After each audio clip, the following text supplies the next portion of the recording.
Welcome to Hope Through Hard Stuff, a podcast from Winning at Home. Please welcome your host, speaker, and award-winning author, Steve Norman. Well, welcome back to Hope Through Hard Stuff. This is a special episode for two reasons. The first, this is our 100th episode of the podcast, and it's kind of a milestone. It's fun for us to mark together. And the second is that we have a recurring favorite guest of ours, Becky Attard, and her husband, Fred, who are going to be joining us for the conversation today. Fred and Becky, thanks so much for making time. Oh my gosh, so excited to be back. Yes, thanks, Steve. No, it's great to have you both. Becky, for people who are new to your story, can you give us the 45-second thumbnail sketch of the journey that you and Fred have been on over the last couple of years? So June of 2020 was diagnosed with breast cancer. And at that point, it was like stage 1, baby stage 2, August 12th, double mastectomy. Went into 4 rounds of chemotherapy in the fall of 2020, then moved into 28 sessions of radiation, then had 2 breast reconstruction surgeries. And that took us to the fall of 2021. And we thought we were done. Fast forward a couple months, spring of 2022 was having neck pain, back pain, and ended up in the ER. In the ER, they did CT scan, 2-hour MRI, and we came home from the ER on August 26th of 2022, had a broken neck, and everyone always says, they're like, wait a minute, how did that happen? And the cancer was in my bones, and cancer in your bones is like termites in wood. And so it was in my bones, and it basically exploded my C2 vertebrae. So it cracked my C1 vertebrae, my C2 vertebrae was like decimated. T10 was fractured, L1 was fractured, L4 was fractured. My pelvis was fractured, and my femur was on the verge of collapse. But we didn't actually know about my femur until a little bit later. I was just limping and didn't know why. So we came home from the ER, had a broken neck, stage 4 cancer. The cancer was everywhere. And they gave me funeral planning papers. And the funny thing is I did another podcast about a month ago, and the girl was like, oh my gosh, when I sent her my notes, she was like, okay, they practically gave you funeral planning papers. I was like, no. They actually handed them to me. I had the sheet of paper. So we had that. And then from the ER, we called it the 30 days of darkness, from the ER to the cervical fusion, which happened on September 30th. And I had a hellacious neck surgery, but it saved me from being paralyzed, which that's a miracle in itself. And then after the cervical fusion, we went into 18 rounds of chemo. And in the midst of the 18 rounds, I had to do 5 high-dose hip and femur radiations. And we ended up finishing up the 18 rounds. And my last round of chemotherapy was April 3rd. I had a scan on April 5th. And then April 7th, we went in for our final results. And it was Good Friday, April 7th, Good Friday.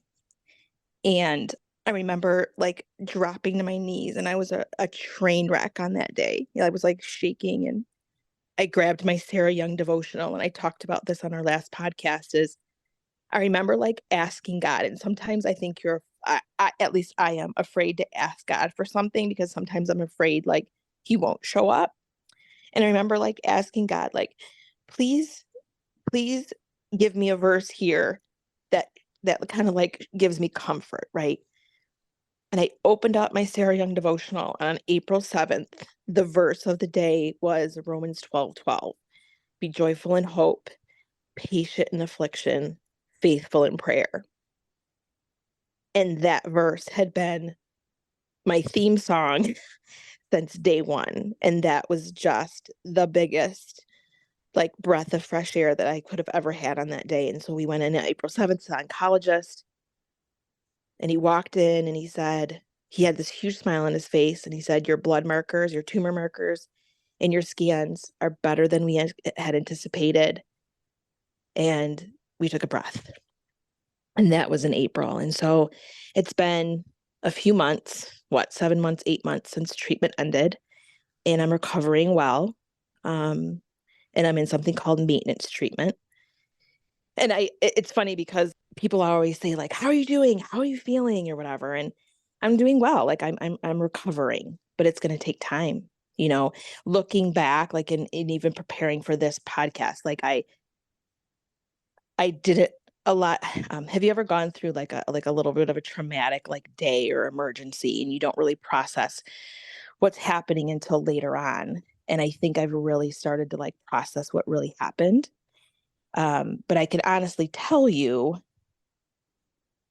my cervical fusion was September 30th of 2022, and I had to start 18 rounds of chemotherapy a month later.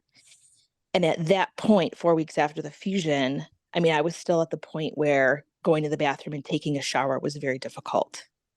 Like, I couldn't stand in my kitchen for 5 minutes and make my kids mac and cheese. And I had to start 18 rounds of chemotherapy. And I remember it was like round 2 or round 3. And they started with a heavy dose of chemo. And I sat in the chair and I looked at Fred. And I said, because he was there every time. Not every time. Like, there was a couple times when Lizbeth was there. And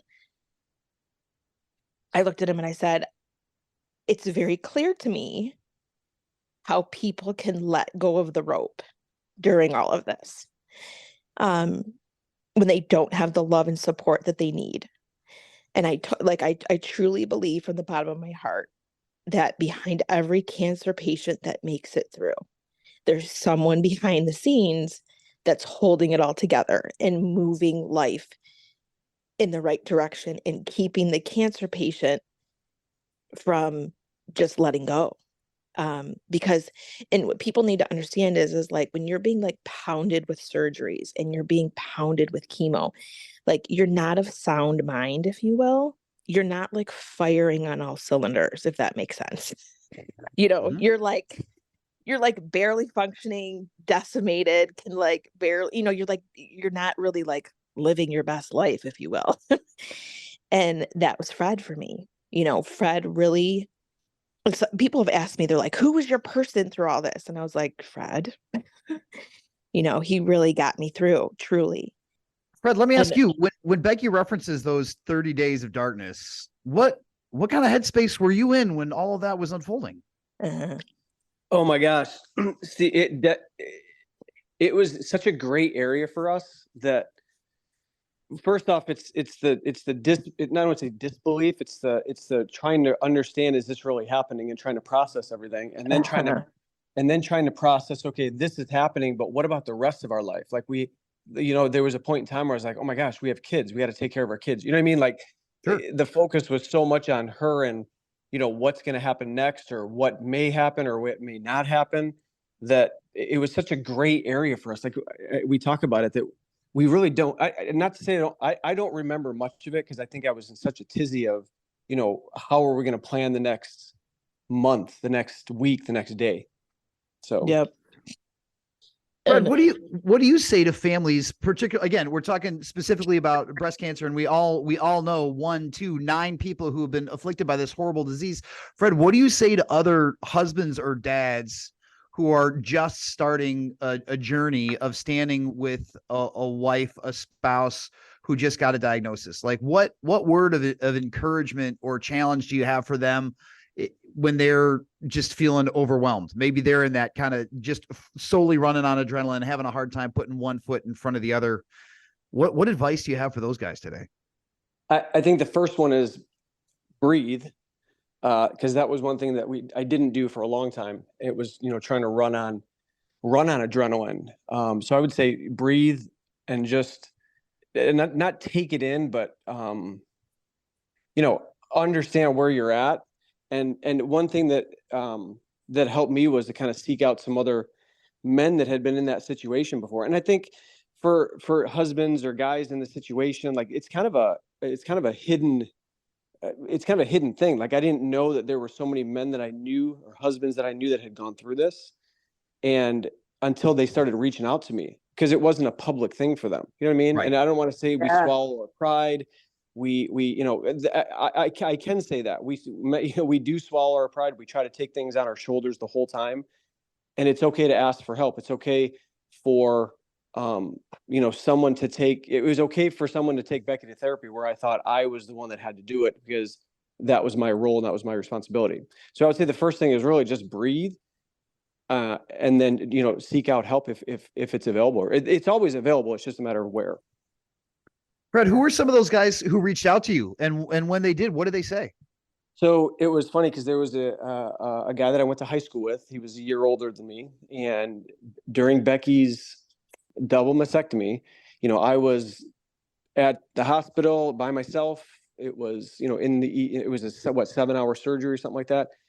And all of a sudden I get a message, social media message from this gentleman that was he's in North Carolina now, Jay.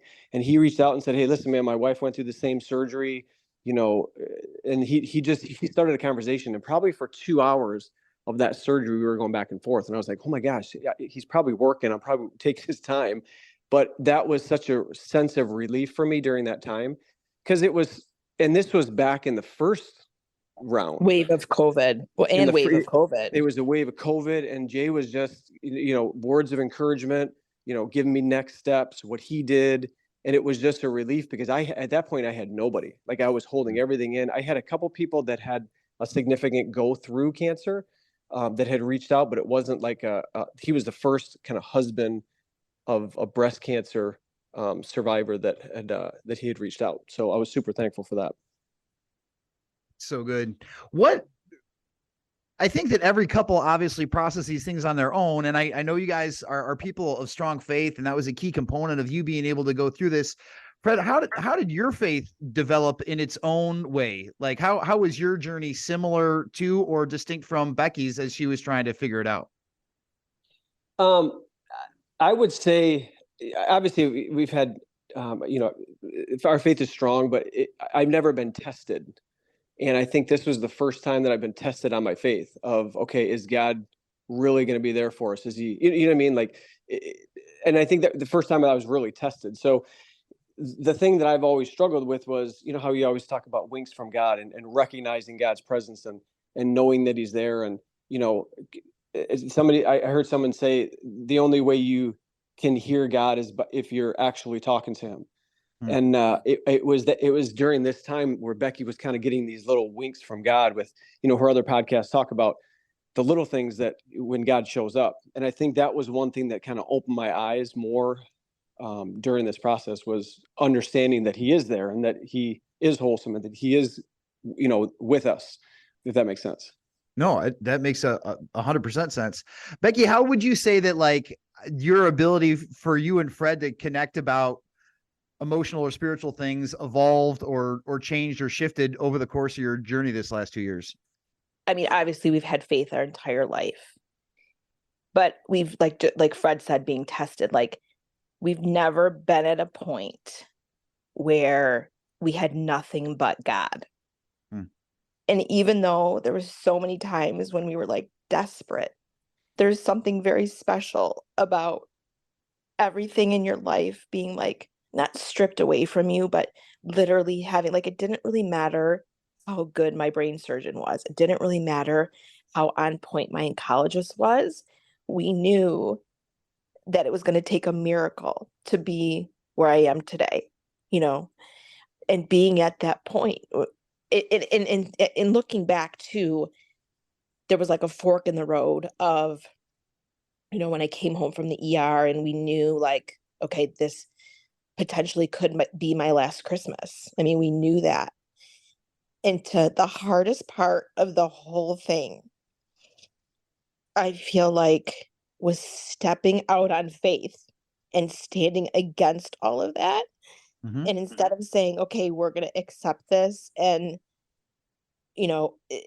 this could be the end, to step out in faith and say, okay, no, God, it's going to be me and Fred and you. And we're going to rely on you every step of the way, if that makes sense, Yeah. Because, we had that choice and we chose to say, no, we're going to walk in faith and we're going to rely on God and we're going to trust that he's going to pull through and be faithful. Fred, it's one thing for you to walk through this journey as a husband. It was another thing to do it as a dad. How did you be honest with your kids to an extent that was appropriate and helpful to them? And then how did you seek to maybe, I don't want to say shield, but how did you protect them from things that they might not be able to fully process or uncertainties that they wouldn't be able to handle given just where they are in their development. How did you walk that journey? That's a whole nother area to this. But I think the biggest thing that we did with the kids, or I did with the kids, is Becky had 2 major surgeries, right? She had the mastectomy the first time, and then she had the neck fusion the second time. So we kind of used the surgeries as, mom had a surgery, she's getting better. We, with our 6-year-old, she doesn't understand cancer. My 11-year-old does. So, we use the surgery as, she had to have this done, and now she's healing. She's in the process. We prayed for her. We helped. Everything we did was to help mom get through the surgery and to get through the healing process.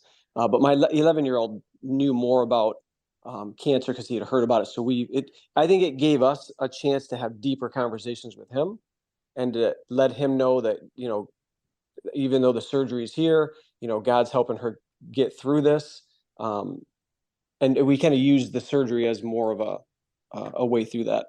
Like a stepping stone. I remember one quick story about each of them is when this started, Gianna was only 2, because it was the spring of 2020. And at that point, the tumor like popped out of my chest, and you could like feel it, you could see it. And she sat on my lap, and she was feeling the tumor, and she goes, "Mommy," she's like, "is your boo-boo still there?" We called it Mommy's boo-boo. And she was feeling it. And I said, no, I said, "it's still there." I said, "but don't worry." I said, "I'm having surgery on August 12th. I said, "and the doctor's going to take care of it." And she looked up at me, and she was 2, Steve. And she said, "Mommy, don't you mean that Jesus is going to take care of it?" And I looked up at Fred, and I said, "Fred," I said, "my sister must have said that to her." And I called my sister up, and I told her the story. I said, "Beth," I said, "did you tell this to Gianna?" Because my sister's with my kids a lot. I was like, "Oh, my sister told her that." And my sister said, "No, Becky." She goes, "I've never said that to Gianna. She said that on her own."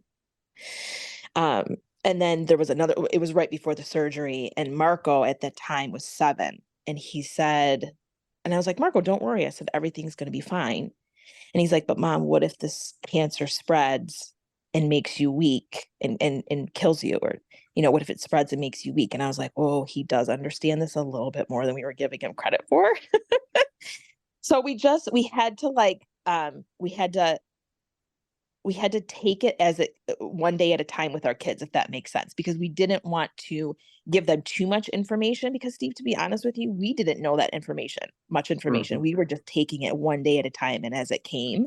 And then when they asked questions, we would just answer their questions. But again, like I said, there were times when they kind of were picking up on more than we were giving them credit for.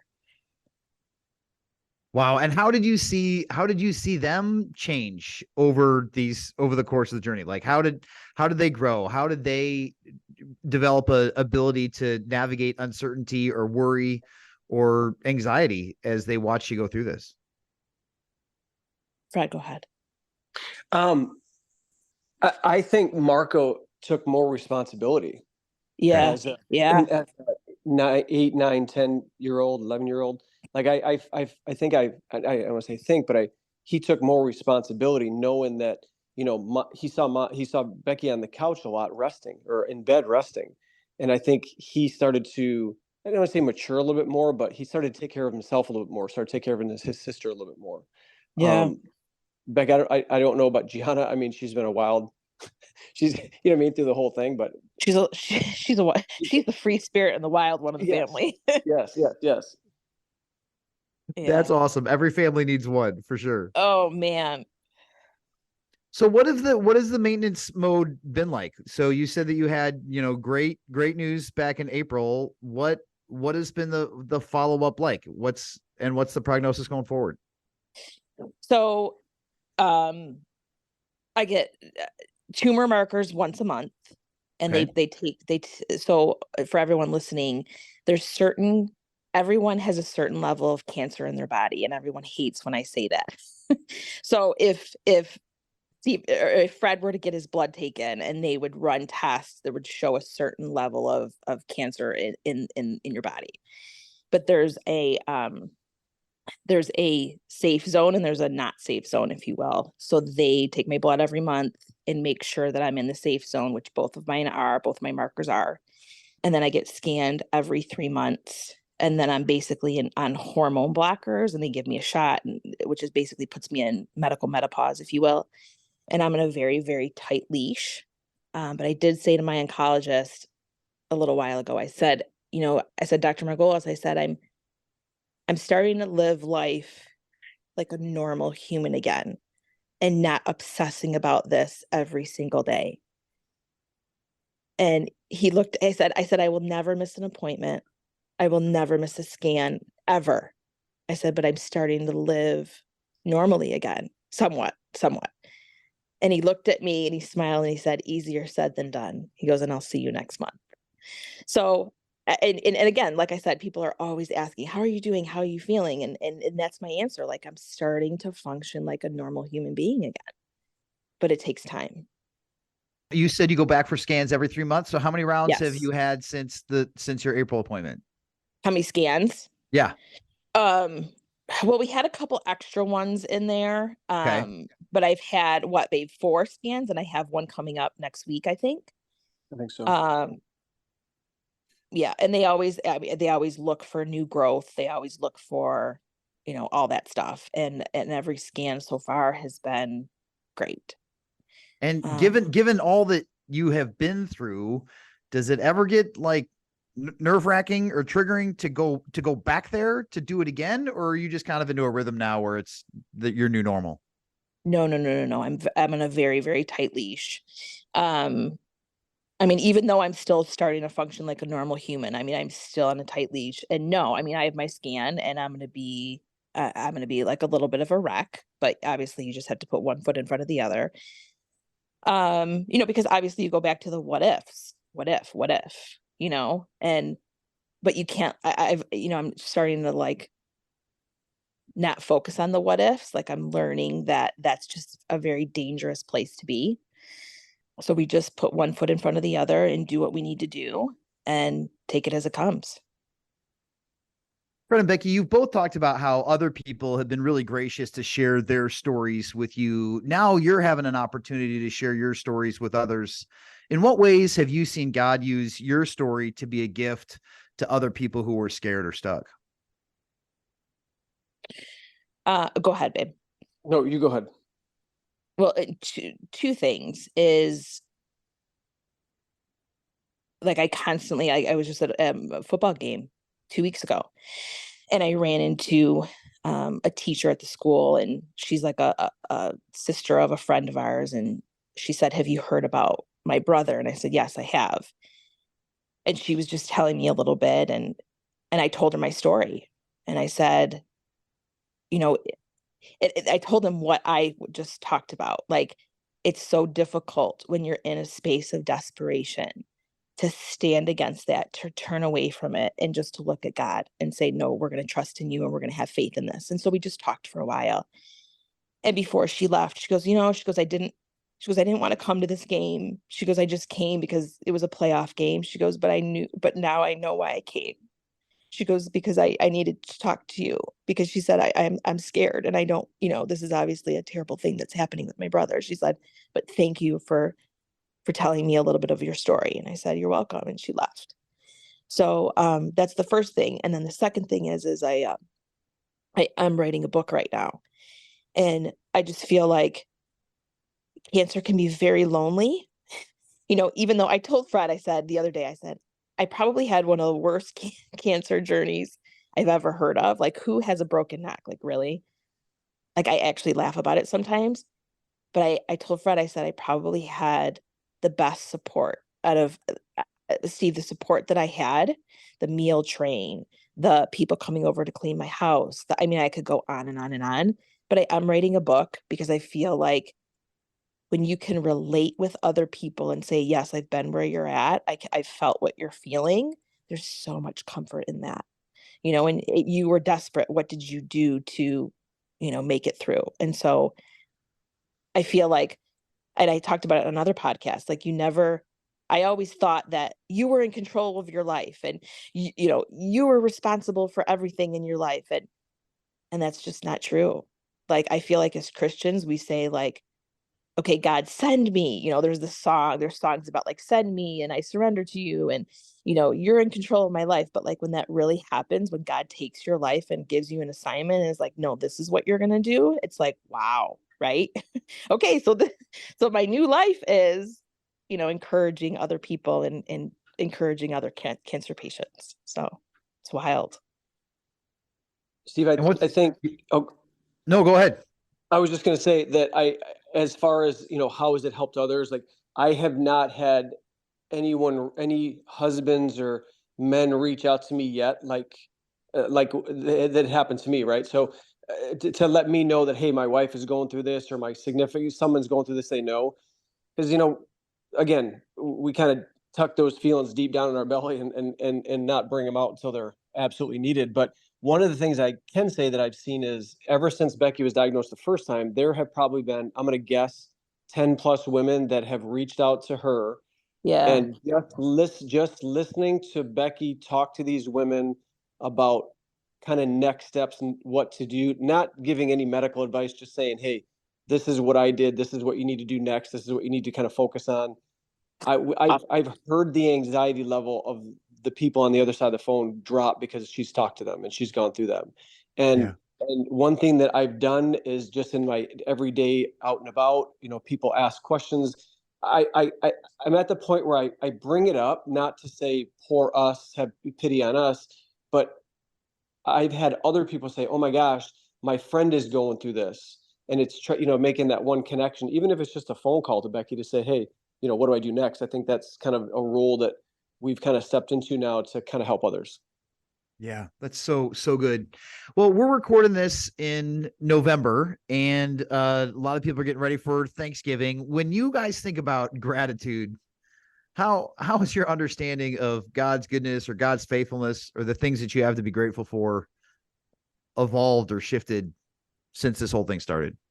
I think when you think of Thanksgiving and that, like, we never really are thankful. I don't say we never, but we never focus on just being thankful that we're alive, right? Just the fact that we're living and breathing and that we're here, and that every single moment of our day is an opportunity to just thank God that we're here and we're alive.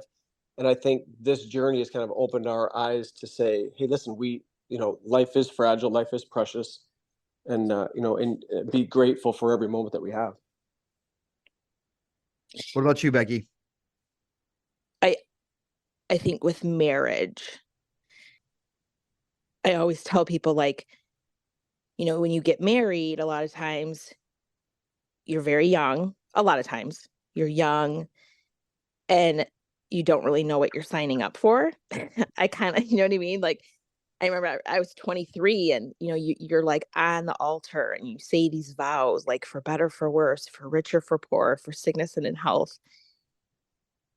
And I want to tell married people, like, be grateful for your spouse if you're married, number one, and know what you're signing up for, and it's one thing, like, saying those vows, but when you have to live it, and you have to walk through that, whether it be, better for worse, in sickness and in health, for richer, for poor, like, being grateful that you're like, wow, like, we said these vows, but we actually had to live them, and I said it in the beginning, Fred was the person that got me through.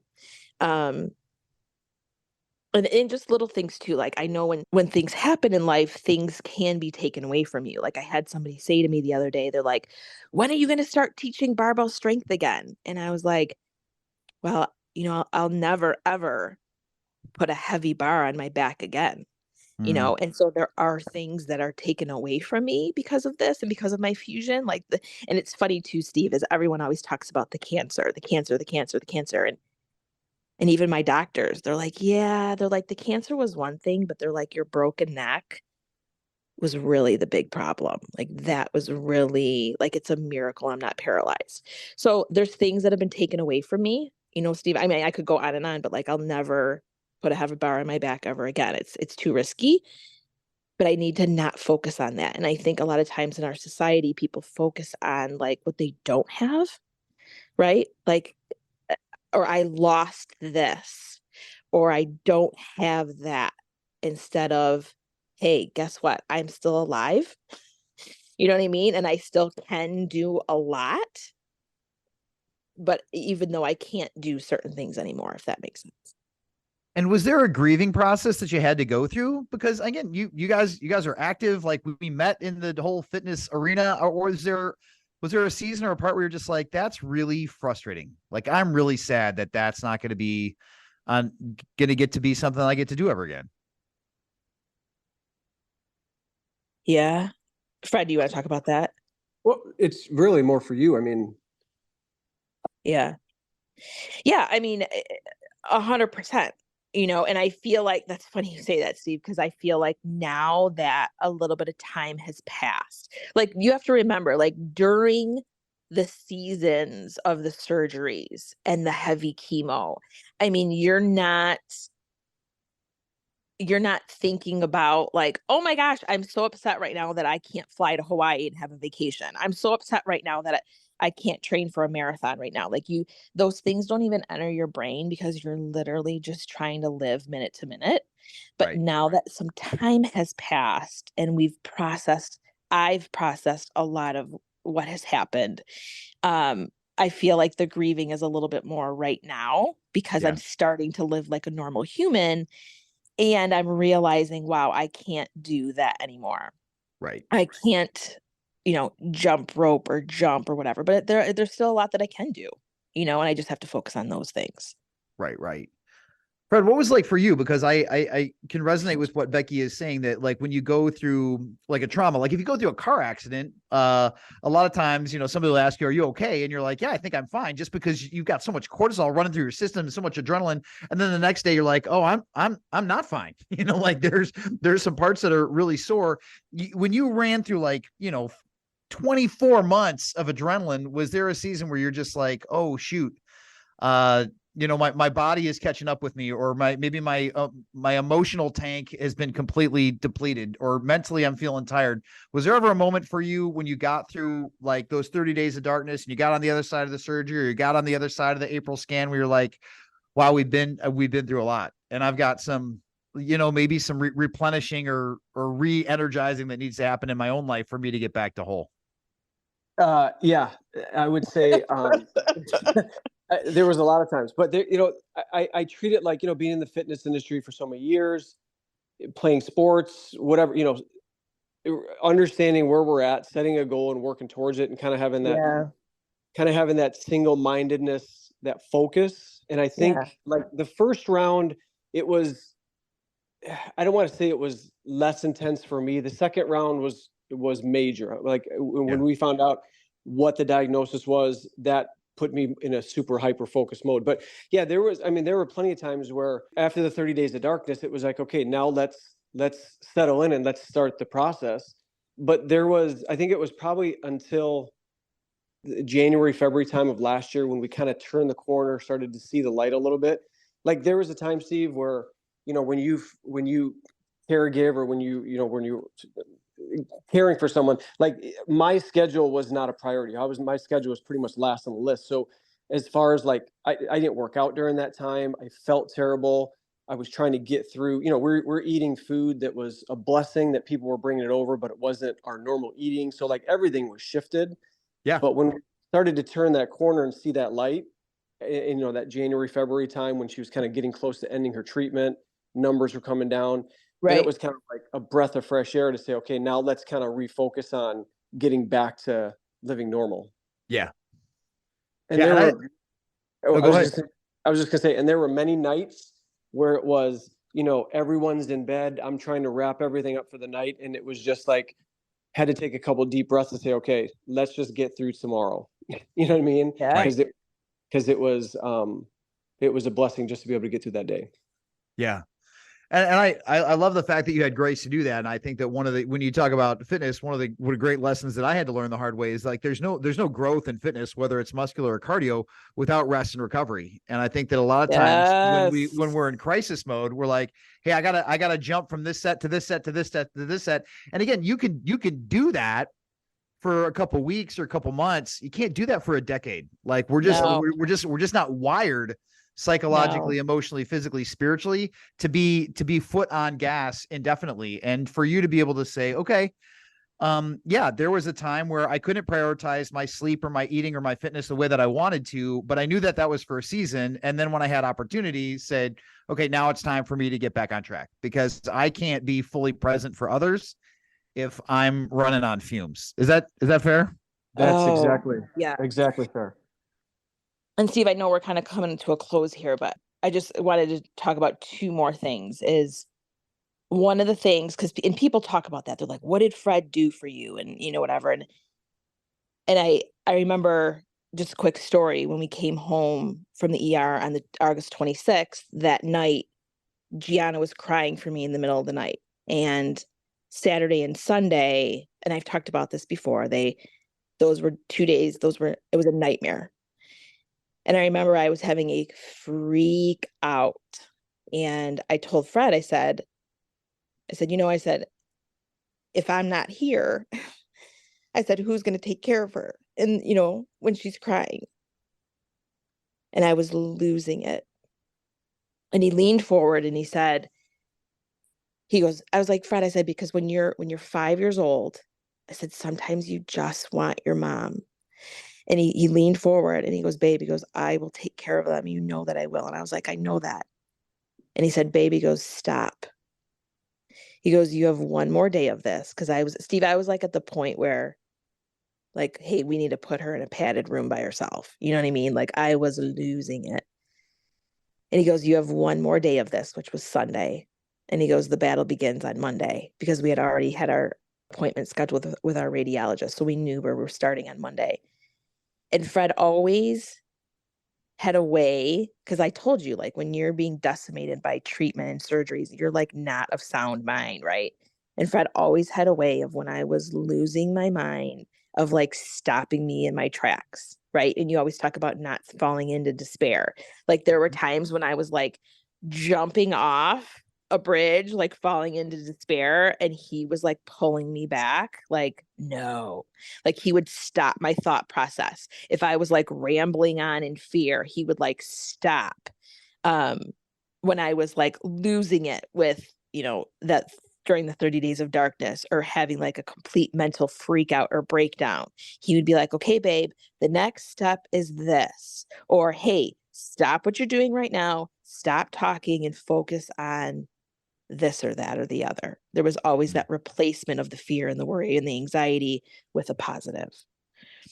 And I attribute that, like, that was a huge thing that got me through, for sure.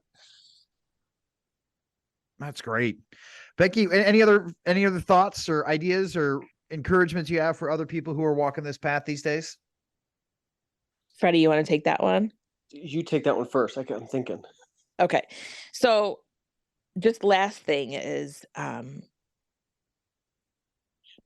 feel like in life, maybe it's right now, I feel like the world is falling apart, and I feel like I have a heart for families, because I feel like keeping families together is like the most important thing in our society. It's like the building block of our society and our country.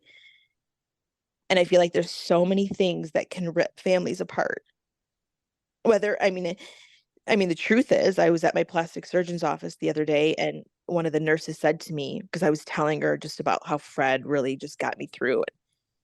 She said, Becky, she goes, you have no idea how blessed you are and how grateful you should be. She said, because you have no idea the divorce rate of breast cancer patients. And I said, really? And she said, oh yeah.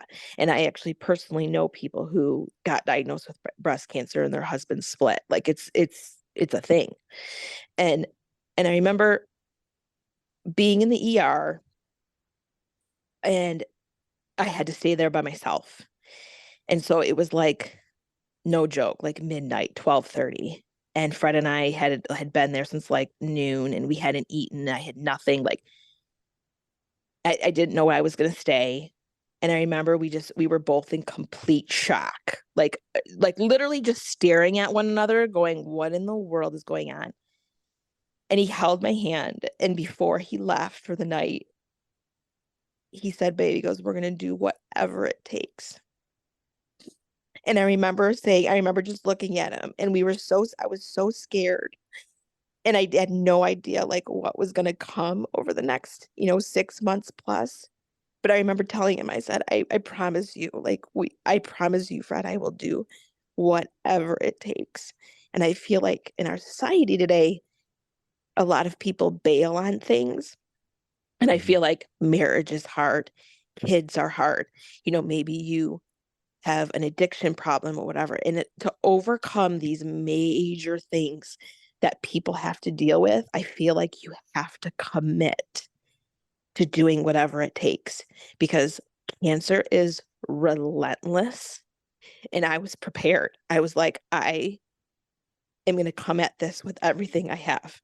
And we committed to that, to doing whatever it takes. And whether it's saving your marriage, overcoming an addiction, dealing with something with your child, a struggle in your finances or business, you have to be willing to do whatever it takes, because sometimes it is going to take whatever it takes to win. Okay, I'm done now.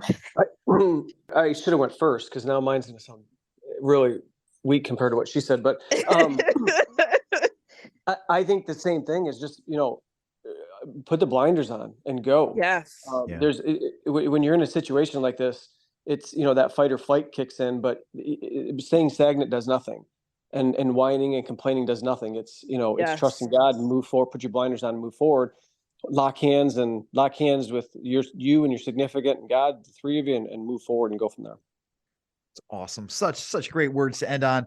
Fred and Becky, thank you so much, not just for telling your story, but for living it. It's an honor to have you on the show, and I can't wait to catch up with you guys in real time before too long. Thanks, Steve.